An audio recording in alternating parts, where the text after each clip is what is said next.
Président, vous avez dit que c'est un honneur, et cela est vrai, mais c'est aussi une charge. Vous avez beaucoup de gens qui sont derrière vous actuellement et qui croient en vous.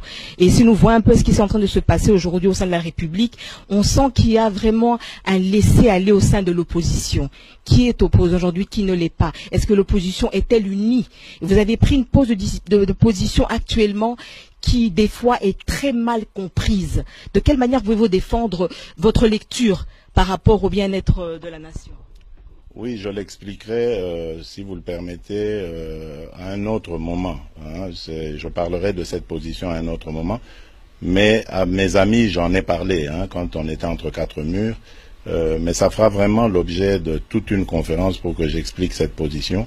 Je suis le premier, comme vous pouvez vous en douter, à regretter ce cafouillage, cette cacophonie qu'il y a au sein de l'opposition.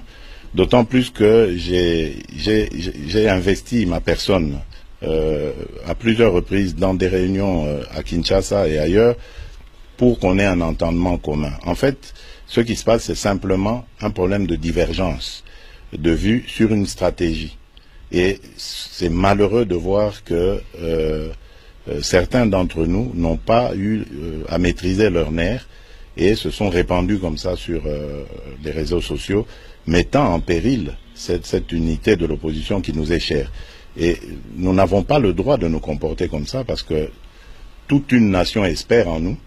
Et au-delà même de la nation, nous qui avons la chance d'avoir des contacts diplomatiques internationaux, nous pouvons dire beaucoup de sympathie se portent sur notre cause, celle de l'opposition, et beaucoup de déception aujourd'hui se manifestent vis-à-vis de cette cacophonie. Donc il faut très vite revenir à la raison, calmer nos ardeurs et réfléchir sur ce à quoi j'ai invité nos amis de l'opposition, tous les amis de l'opposition hier dans un tweet, c'est-à-dire à se pencher sur nos priorités qui sont la désignation du candidat commun et les défis à relever vis-à-vis du fichier électoral, parce qu'on n'en parle pas beaucoup, j'entends les gens parler de machines, mais moi je crois que le fichier électoral corrompu fait plus de tort que la machine.